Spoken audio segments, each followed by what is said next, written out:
हाय बच्चों, good evening to all of you. मुझे उम्मीद है कि आप अच्छी तरह से अपनी तैयारी कर रहे होंगे और उस तैयारी में मेरी एक छोटी सी कोशिश से अगर आपको कुछ अच्छे अंक आ जाते हैं तो इसमें मुझे खुशी मिलेगी बच्चों। इसलिए आज मैं आपके लिए एक और वीडियो इंग्लिश के सजेशन का लाया हूँ। इसके माध्यम से मैं आपको मोस्ट वीवीआई क्वेश्चंस बताऊंगा जो अगले एग्ज़ाम में आपको पूछे जाने की संभावना बनेगी। तो आइए इंग्लिश 100 मार्क्स के लिए जो मुख्य प्रश्न जो एक सजेस्टेड क्वेश्चंस होते हैं उसको देख लेते हैं। तो बच्चों, पोएम्स एंड पोएट्स नेम जो आपको 5 मार्क्स से पूछे जाते हैं, ये मैंने बच्चों क्लास में जब आप आए होंगे पढ़े होंगे तो आपको वीवीआई क्वेश्चंस में मैंने अंडरलाइन जो है चिन्हित करवाया निश्चित रूप से होऊंगा। ये मैंने आपको क्लास में ही मेन क्वेश्चंस में चिन्ह लगवा दिया था, लेकिन एक बार फिर से जिनके पास नहीं हो वो चिन्ह लगा लेंगे या फिर से एक बार जान लीजिए। तो बुक जो रेनबो है बच्चों, उस बुक में से रेनबो से ये आपको पूछा जाएगा। ये रेनबो का मटेरियल है बच्चों। पोएम्स और पोएट्स नेम, कविता और कवि का नाम आप टोटल याद कर लेंगे। Sweetest love I do not go, John Donne. Song of my self का राइटर वाल्ट व्हिटमैन जो पोएट हैं। इस तमाम 10 माई ग्रैंड मदर्स हाउस तक जो है जिसका राइटर कमला दास है, यहाँ तक आप रट लेंगे। आपको इसमें 5 मार्क सॉलिड आता है बच्चों। 5 अंक आपको निश्चित रूप से मैचिंग क्वेश्चन में पूछे जाते हैं। मैचिंग यहाँ पर हमने लिख भी दिया है, मैचिंग क्वेश्चंस में आपको पूछे जाएंगे। तो अभी तक आपने याद नहीं आपको हुआ है तो आप निश्चित रूप से आज ही और अभी याद कर लीजिए। ये दूसरा महत्वपूर्ण क्वेश्चंस में से हम आपको इसमें एक चीज़ देखिए, परीक्षा में पूछे जाने वाले क्वेश्चंस इस प्रकार हैं बच्चों। Match the poets given in list A with appropriate titles from list B. तो आपको 5 यहाँ देख लीजिए, कवि का नाम है और 5 उसके चैप्टर का नाम है, ये दे देगा। और फिर आपको जॉन डॉन जो राइटर हैं कवि हैं वो स्वीटेस्ट लव का है, तो आंसर लिखना है ए का 2। जॉन किट्स किसका है, तो जॉन किट्स आपको बच्चों है टू ऑटम का, तो देखिए बी का 5। इस तरह से आपको टोटल यहाँ तक आंसर बना लेना है सॉलिड 5 नंबर का बच्चों। अब ये जो दूसरा क्वेश्चन है वो है poems lines and poets name, यानी कि लाइन दे देता है और उसके पोएट का नाम पूछता है।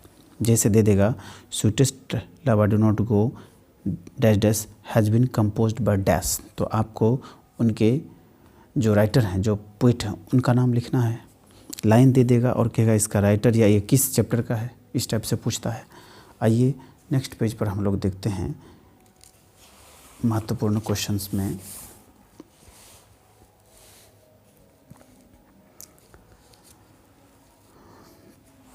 इफ़ इन दाइन, ये लाइन आपको है। When thou sighest not winds but think, ये सब जो लाइन है बच्चों ये स्वीटेस्ट लव का लाइन है, मेन और महत्वपूर्ण लाइन है। यह लाइन आपको दे देगा और कहेगा इसका जो पोइट है उसका नाम बताइए, या पूछेगा इसका जो ये जो लाइन है वो किस कविता का है, उसके कविता का नाम लिखना है।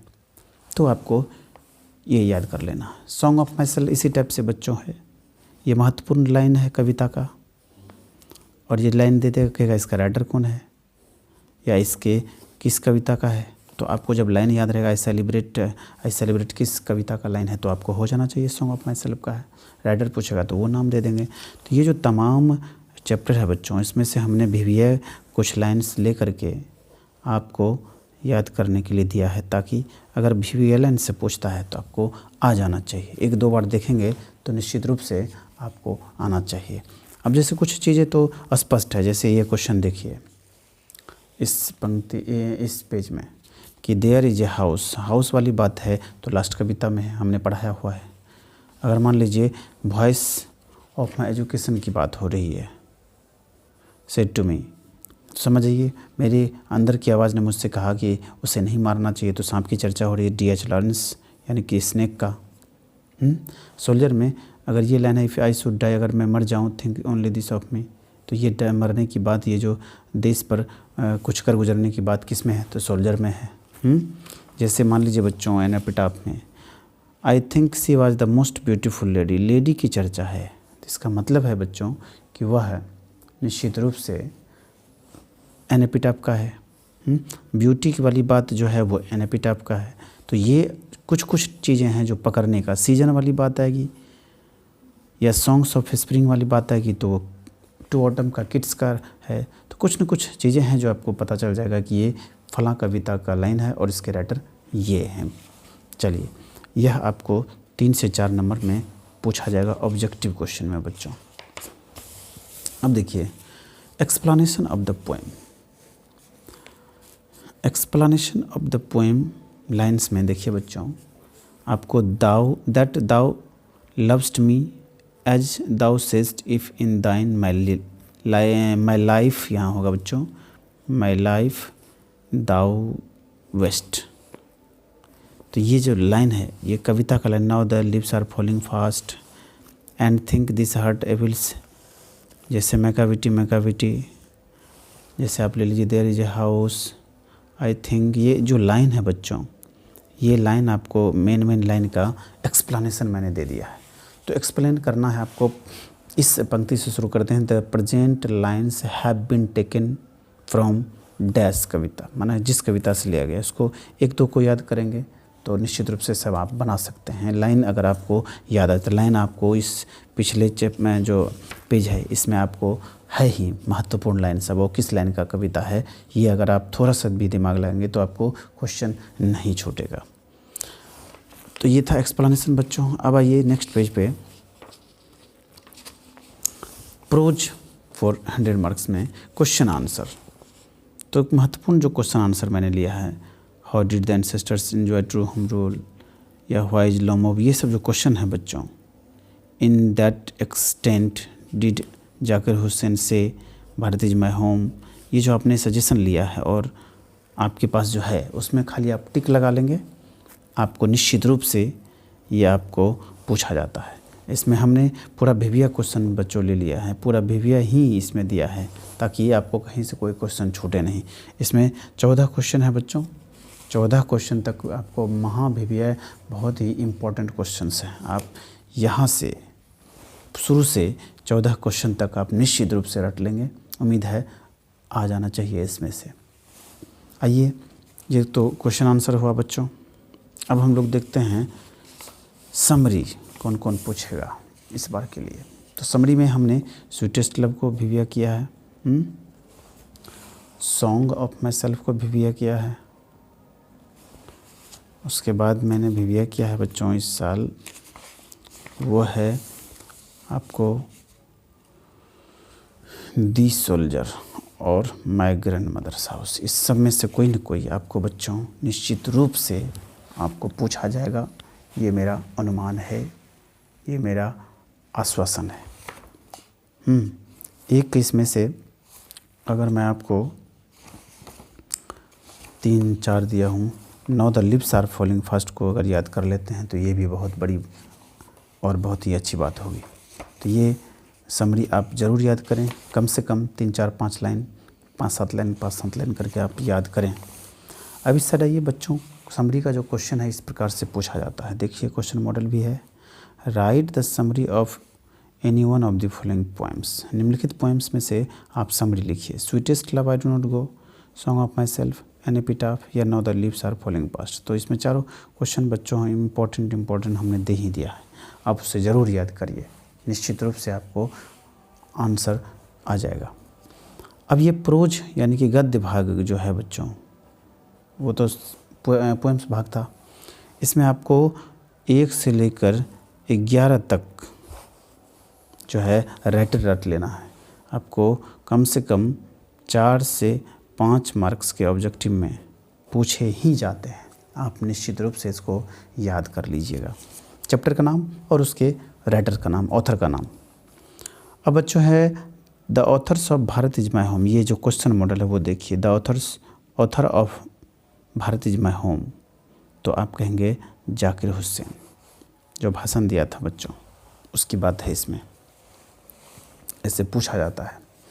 अब है समरी आपको क्या कहते हैं ये प्रोज का, तो इंडियन सिविलाइजेशन को आप भी भैया तो मारबे करिए, निश्चित रूप से मारिए। फिर भारत इज माई होम को भी आप सीरियस लीजिए, ए पिंच ऑफ स्नब को भी आप सीरियस ले सकते हैं, और ए आई हैव ए ड्रीम को भी आप सीरियस ले सकते हैं बच्चों। आई हैव ए ड्रीम पूछे जाने की पूरी संभावना है इस पर, पिछले 2-3 सालों से नहीं पूछा है। और बच्चों ज़्यादा नहीं, इसमें अगर आप सेफ्टी के तौर पर याद करेंगे तो एक लास्ट द अर्थ याद कर लेंगे, ठीक है। इस सबको भी 3-4 ठो हम भी लगाते हैं, ज़्यादा नहीं लगा रहे हैं। स्टोरी ऑफ इंग्लिश में बच्चों देखिए एक और बात समझ लीजिए, कैसे समरी पूछते हैं, write the summary of any one of the following piece, Indian civilization, Bharat is my home, I have a dream. सब पूछा हुआ है तो किसी एक पर पूछेंगे, लिखेंगे, लेकिन सब एक साथ नहीं देगा बच्चों, कोई ना कोई 1-2 फंस जाएगा। अब स्टोरी ऑफ इंग्लिश में है बच्चों कि right A short note in English, तो ओल्ड इंग्लिश को आप भी करिए ही, ब्रीफ और मॉडर्न इंग्लिश को भी करना ही है, फिर भी नहीं एम भी है, उसके बाद ये है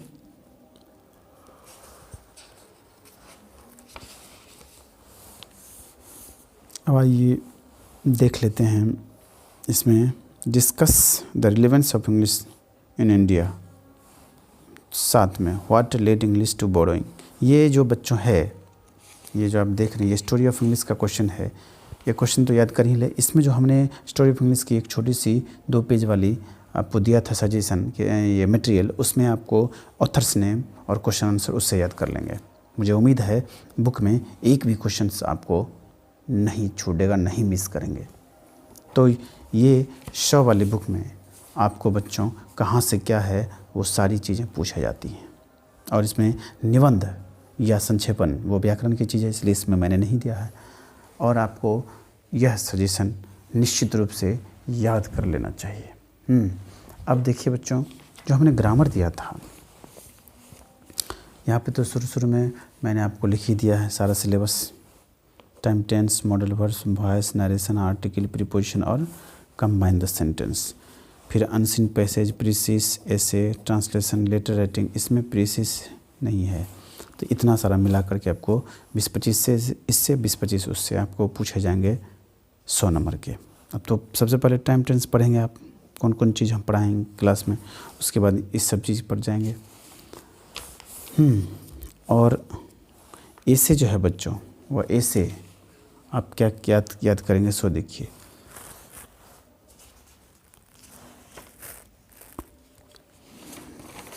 मॉडल वर्ब पहले देख लीजिए, मॉडल वर्ब आप याद करके इसको बना लेंगे, फिर ऑब्जेक्टिव बनाएंगे ब्रिलियंट का घर से। आप इसको प्रैक्टिस करेंगे तब होगा। नरेशन में भी क्या करेंगे आप, जो हमने पढ़ाया है उसको आप थ्योरी पढ़ लेंगे, उसके बाद फिर से बना के खुद से आंसर चेक करेंगे। ऐसे आंसर नहीं चेक करना है, आपको सीखना है। आप बच्चे नहीं रहे, आप बड़े हो गए हैं। ऐसे में आप टेलीविज़न को भी कर लें बच्चों, टेलीविज़न को भी कर लीजिए। फिर the book you like most को भी करिए, योर एम को भी कीजिए, योर हॉबी को भी कीजिए। कोरोना वायरस इस बार बच्चों ज़्यादातर पूछे जाने की संभावना है, इसको ज़रूर याद कर लेंगे। प्रीसिस राइटिंग, यहाँ पर रूल दिया है वो है बच्चों रूल, आप इसको पढ़ के तब ये पढ़िएगा, उम्मीद है बन जाना चाहिए। फिर भी दिक्कत होगा तो कल या परसों जब भी हो आपको पूछ लेंगे। अब है बच्चों प्रीसिस राइटिंग, संक्षेपण। संक्षेपण कैसे होता है? तो किसी भी पैसेज को 2 से 3 बार पढ़ा जाता है। फिर पैसेज में दिए गए अनावश्यक शब्द को हटा दीजिए, मेन पॉइंट को जोड़िए। अपने कुल शब्दों का 1/3 भाग ही लिखा जाता है। दिए गए पैसेज में का उपयुक्त शीर्षक चुनकर सबसे ऊपर लिखा जाता है। पहले आप जो रहेगा मैटर मतलब क्या कहते हैं हम उसमें बच्चों सबसे पहले आप जो हैं इन प्रीसिस राइटिंग में आपको 4 मार्क्स का पूछा जाता है। इस रूल को बना लेंगे, देख लेंगे, याद कर लेंगे। अब फिर आप इसके पैसेज को बना करके ट्राई करेंगे कि क्या आपको बनता है कि नहीं। जब अगर प्रीसिस आपको नहीं बने तो छोड़ करके एंशिएंट पैसेज यानी कंप्रीहेंशन बना लेंगे। 4 नंबर का सेम रहता है। कोशिश करिएगा खुद से हो जाए तो ठीक है, नहीं तो बनाने का कोशिश करिएगा, बने तो ठीक है, नहीं तो कंप्रीहेंशन बना लेंगे यानी एंशिएंट पैसेज बना लेंगे। अब बच्चों इसको आप 3-4 मॉडल में है, इसको आप निश्चित रूप से घर पे प्रैक्टिस करेंगे। मुझे उम्मीद है कि आप परीक्षा के टाइम में इधर उधर नहीं करते होंगे और करना भी नहीं चाहिए बच्चों। आपको अब आइए अनसीन पैसेज में। अनसीन पैसेज का भी यहाँ बच्चों रूल है कि पैसेज को 2 से 3 बार पढ़ें, क्वेश्चन जिस टेंस में रहे उसी में उत्तर दिया जाए, प्रत्येक प्रश्न का एक उत्तर पैसेज में खोजें और फिर उसमें चिन्ह कर दें, चिन्हित लगा दें और उत्तर यथासंभव अपने या सरल शब्दों में देंगे। यथासंभव खुद शब्दों में या नहीं तो अपने जो रिलेटिव है उनकी मदद लेंगे। अनसीन पैसेज में बच्चों सबसे पहले आप रूल पढ़ लेंगे। 2 से पैसेज को 2 से 3 बार पढ़ेंगे, जिस टेंस में पूछा जाता है क्वेश्चन उसी में उत्तर देंगे। प्रत्येक प्रश्न का उत्तर हम खोजेंगे पैसेज में, जहाँ मिलेगा वहाँ अंडरलाइन कर देंगे और अपने शब्दों में उत्तर देंगे। तो ये आपको कंप्रीहेंशन मतलब अनसीन पैसेज है, इसको पढ़ेंगे और इस साइड जो ये क्वेश्चन है इस क्वेश्चन को यहाँ पढ़ के निकाल के आंसर बना लेंगे। आपको मिल जाता है पैसेज में ही, कुछ एक आध क्वेश्चन में दिक्कत होती है तो वो आप कोशिश करके बना लेंगे। ये जैसे कालिदास की बात है तो पूरा कहानी इस पर आधारित जो क्वेश्चन होगा वही कहलाता है कंप्रीहेंशन बच्चों। तो ये 4-5 मॉडल है, इसको देख लेंगे आप। आइए अब आपको लेटर राइटिंग, सबसे पहले लेटर राइटिंग जितने सारे हैं 5-5 करके दिए हैं हमने। लेटर राइटिंग और एप्लीकेशन राइटिंग मैं अलग वीडियो बना दूंगा बच्चों, उसको आप कर लेंगे। जैसे ये एप्लीकेशन राइटिंग है तो उसमें आपको एप्लीकेशन राइटिंग ये सब एक बार देख लेंगे। आपको अगले वीडियो में हम आपको लेटर और एप्लीकेशन राइटिंग के अलावा कुछ और भी लाएंगे। उम्मीद है कि जो बताए हैं ये आपको पसंद आया होगा VBA क्वेश्चंस। तो आज के लिए मैं अंग्रेजी के सजेशन को यहीं समाप्त करता हूँ। इसमें जो भी अपडेट होगा बच्चों कल परसों आपको आता रहेगा परीक्षा भर। तो दीजिए अब आप विदा, तब तक के लिए शुभ रात्रि, शब ब खैर और नमस्कार। Thank you.